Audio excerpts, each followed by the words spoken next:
Today, we're going to walk you through the basic usage of the Canon 70D. At the end of this tutorial, you should be able to take a picture, review pictures taken, and delete a picture.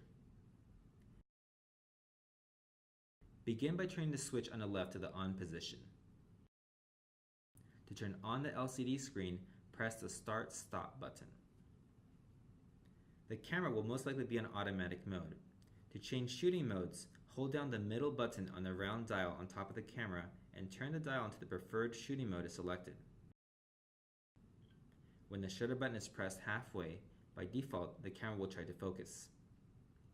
After focusing the camera, press all the way down to take a picture. To review the last picture taken, hit the blue play button next to the screen. Navigate between pictures using the quick control dial.